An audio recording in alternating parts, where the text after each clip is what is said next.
Alright guys, welcome back to what should be the last video in the 1996 YZ125 build series. In this video I should be able to get everything all completed, all the little small details, and then near the end I'm probably going to be able to do all the graphics and then start this bike up. So first of all I'm going to start with the chain tensioning and get that done. So on this particular model, the chain slack is 40 to 50 millimeters. And they show it from this bolt here in the service manual. And so it'll probably be, I don't know, somewhere around there. But how you achieve that is you just back out these push bolts and you push the axle blocks, and then you want to keep everything even as you go. And then after you're done that, you lock the lock nuts in place. And then after that, I'll show you how I tighten everything up so that I can torque the axle nut after.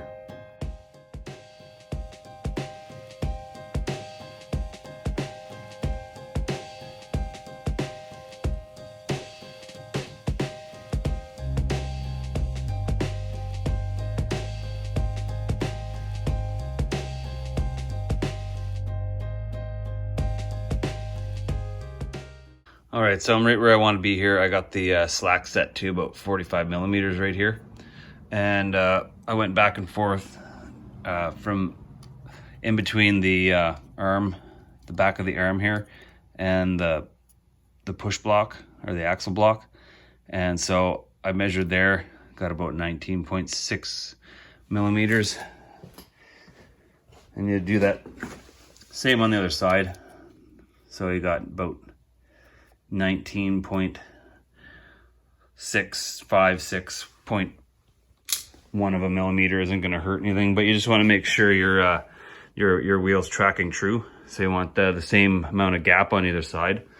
So what I'll do to tighten this all up and then tighten all this the axle in is I'll put a piece of paper towel in between the gear and the chain, and I'll tighten it in. I'll roll it in there, and then it shoves everything forward so that there's no gap in between your axle block and your push bolt.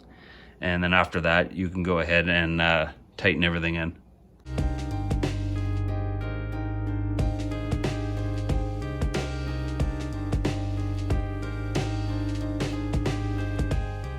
So now that's all torqued in, I'm gonna go ahead and turn my attention to this nut here. I haven't torqued that in yet. So what I'll do is I'll drop this bike to the ground so that the wheels are touching, and hopefully that'll create enough friction so that I can torque this down, and then I'll be able to bend this lock washer over, and then that'll be done.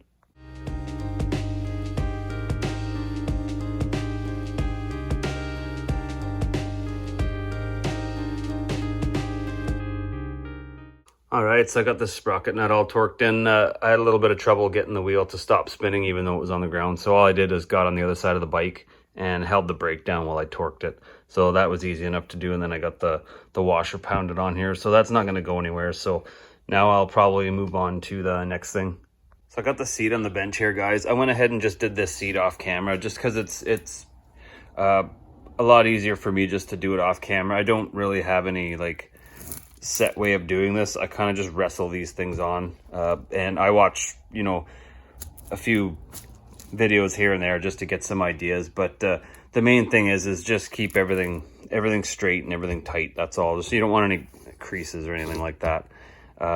It looks really good on the bike. So now what I'm probably going to do is just go ahead and start installing the graphics. And what I'll probably do is, this bike, you have to pretty well take off the rad shrouds to get the tank graphics on. So I'm going to do those first, and then I'll probably just work on the tank and the shrouds, and then just go from the front to the back after.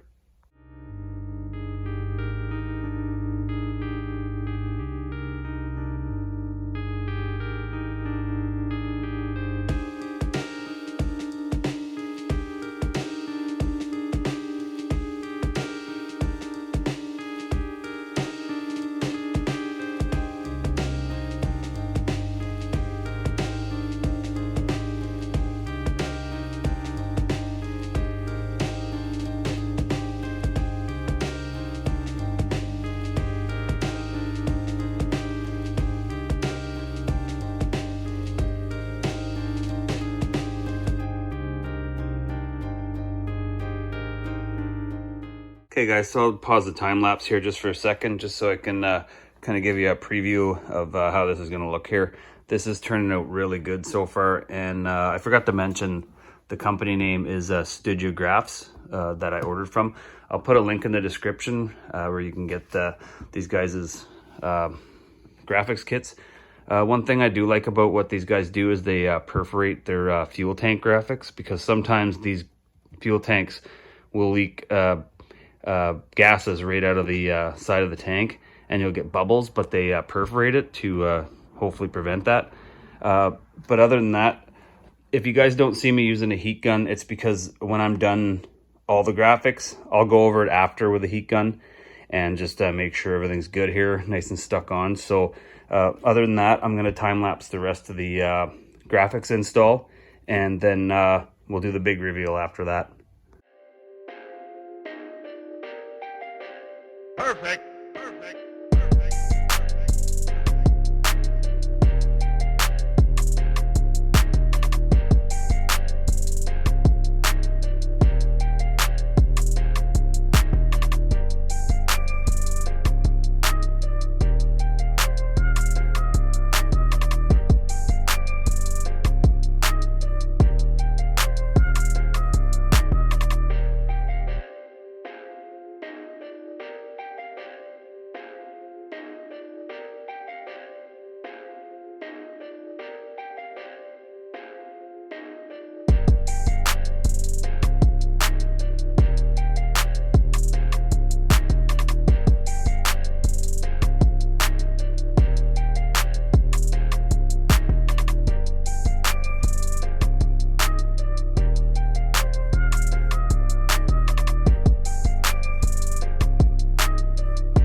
All right, guys, there it is, pretty much in its final form. I'm still waiting on a few more parts.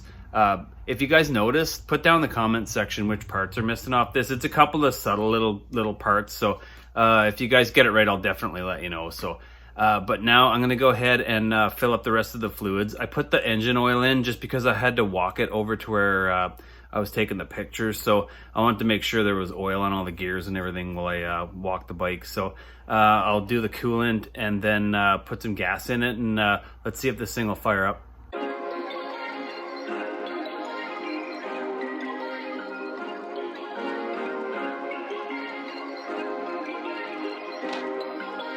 Perfect.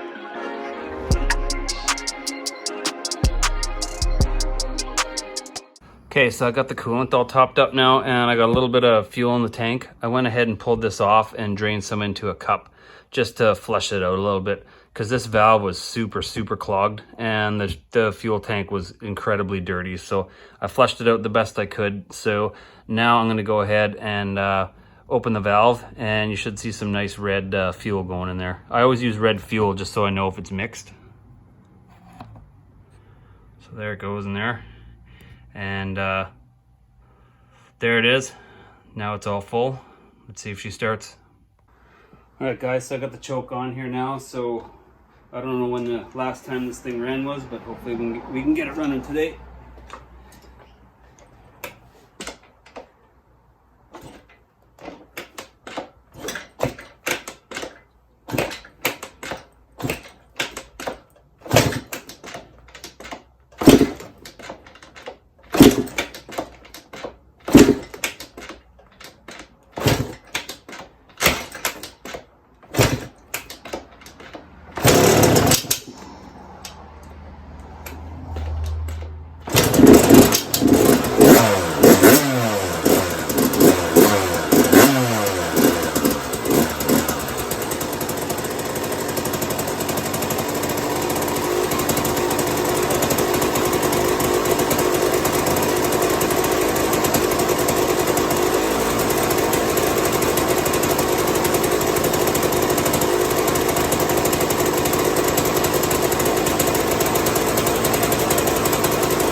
There it is, guys.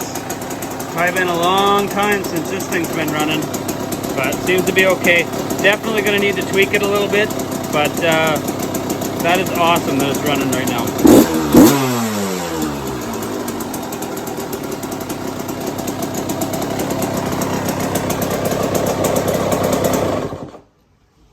So I'm so stoked to have this bike running right now, guys, because I wasn't 100% sure what this build would turn out to be.